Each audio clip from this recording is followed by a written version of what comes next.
So ngayon mga kababayan na ito, pakinggan natin yung statement or binitawang salita ni Senator Pia Cayetano mga kababayan dito po sa Blue Ribbon hearing po nila na isinagawa ni Rodante Marcoleta. So ito, i-play po natin. The Blue Ribbon Committee hearing is now called to order.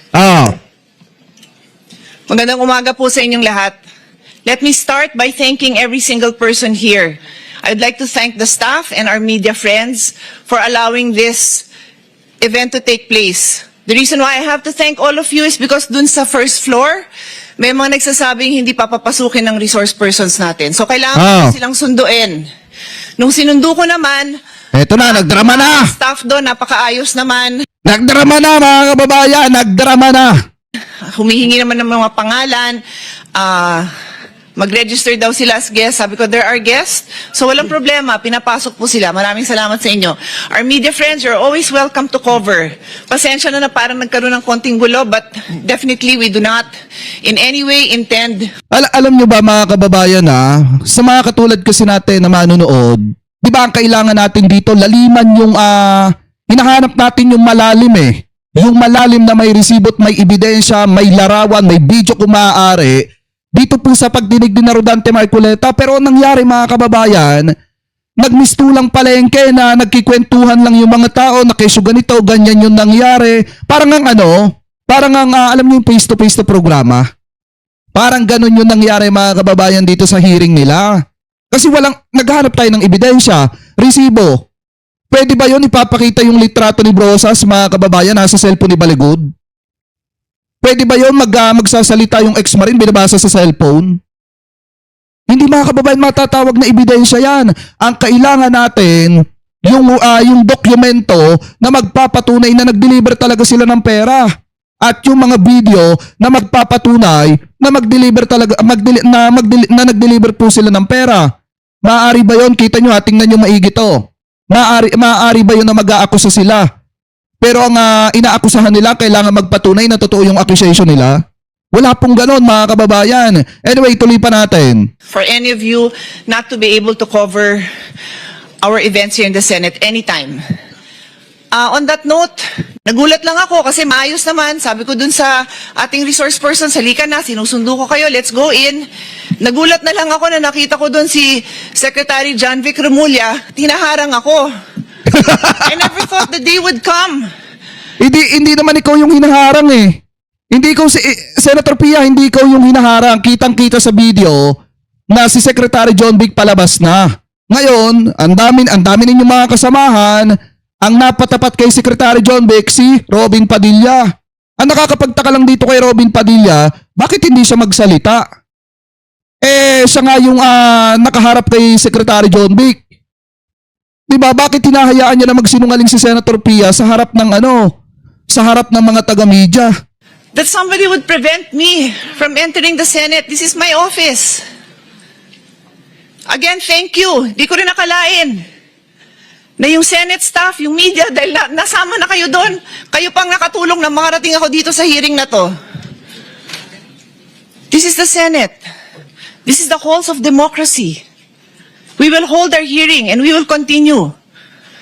So hindi na ho ako magpapaligoy-ligoy. Good morning again po sa inyong lahat. Grabe yung drama, may pahinga-hinga pa. Before I begin, I'd like to address a very important thing. Yesterday, a session was purportedly held by 12 senators, 12 po, in which committee assignments were declared vacant and chairmanship of this very committee, this committee on the Blue Ribbon, was allegedly replaced. I stand before you today to state clearly and unequivocally that session was invalid. Wala po silang 13, kahit grade. Hindi, mga kababayan, yang ipinipilit nilang yan, maliwanag naman na may quorum kahapon. Diba, do sa Abilino versus Cuenco, kung pag-aaralan po natin yon, maliwanag na may quorum kahapon. Di po ba? Kasi nga ang bilangan na lang ngayon, 23 dahil si Jinggoy ay nakakulong na. At ngayon, ang majority ng 23, 12. So maliwanag na legal yung nangyari kahapon. Kahit panoorin natin yung sinasabi ng mga expert, mga kababayan, maliwanag na legal yung mga nangyari kahapon. Napalitan ng chairmanship. Marunong magbilang. Kailangan ng 13. So hindi Bobo. wala ho silang authority gawin yung mga ginawa nila. The 1987 Philippine Constitution states, Article 6, Section 2, the Senate shall be composed of 24 senators. May narinig ho kayong 22? Wala. 24.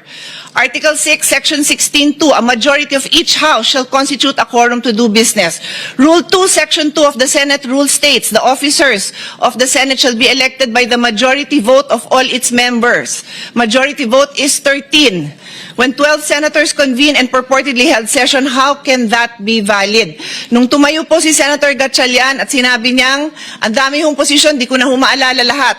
Acting, presiding officer, Senate, President, Pro Temp, Acting Senate President. Paano ho nangyari yon? Buhay pa po si Senator Legarda. Kailangan po 13. Sabi nga the officers of the Senate shall be elected by the majority vote of all its members. Buhay pa po si Senator Ang pinagbasihan nga nila yung Abilino versus Cuenco. Diba? Pag pinag-uusapan yung quorum, mga kababayan, meron nangyari niyan sa nakaraan, which is yung kay Abilino versus Cuenco. Na sinasabi doon na kapag ka may 12 mga kababayan, dahil nga hindi na mapipilit itong si Senator Jinggoy na mag-attend, 23 na lamang mga kababayan yung bilang ng mga senators. At ngayon, na majority ng 23, maliwanag naman na 12. Simpleng mathematic na nga lang, di pa alam. Legarda, hindi pa ho siya pinapalitan. Kaya hindi ho pwedeng magkaroon ng another Senate President Pro Tem. I also say this for the sake of our staff. Bobo, Litong-lito na sa ginagawa ng mga kasamahan natin. Yan po ang reason kung bakit tuloy ho tayo. Because I would happily give up. Tingnan nyo nga mga kababayan yung komento ng mga tao dito. Oh. Toxic Senate. Magkapatid na makakapalang pagmumuka, mga hudas. O kita nyo mga comment ng tao. Oh. Kayo na lang talaga naglolokohan dyan. Baka mag-iyakan pa kayo dyan. Nananaginip na lang ang mga taong ito. Walang kapantay sa kakapalan ng mukha at walang kahihiyan. Nakakapanggigil. Iyak muna para maganda ang acting. Ayan o, kita nyo puro hitang comment ng tao sa kanila. Paano kaya nila nasisikmuran tiisin to? Up this position, alam niyo po yun. Hindi ko pinapangarap na maging chairman dito. I'm just doing my job. Kapit to ko So I ka. just needed to lay that on the basis para hindi na issue yon kung bakit ako nag-hearing, kung bakit tayo may hearing today. I have a longer speech, but because of the events that have transpired, I want to give the floor to the Senate President, and then I will turn this over to the subcommittee chairman, Senator Marcoleta. I have already issued a letter to him. Later on, babasahin ko. Nasa karapatan ko din po yun as chairman of the committee. Kine-question din yun nung sinabi ni Senate President na magkakaroon ng subcommittee. Napakaliwanag din sa rules namin. The chairman can create any subcommittee anytime. It can be verbal. It can be written. It can be text. Lahat na ng versions na yun, ginawa ko. So valid po itong pag-create din natin ng subcommittee. In any case, nandito din po ako. Pero Illegal yan. Mismong si Tito Sena nagsabi mga kababayan ng ganyan. may hearing din po akong isa tungkol sa taxation. Baka mamaya kailangan ko din sunduin sa baba yung mga mag-hearing ng mga kasama kong resource person for taxation. Anyway, Ayan. Yan yung drama ni Senator Pia Cayetano. Pegador, wala kang kawala. Pegador, kayo ay maganda. Pegador, galit sa masama. Pegador, ang sa inyo bebenga. Pegador, wala kang kawala. Pegador, kayo ay maganda. Pegador, galit sa masama.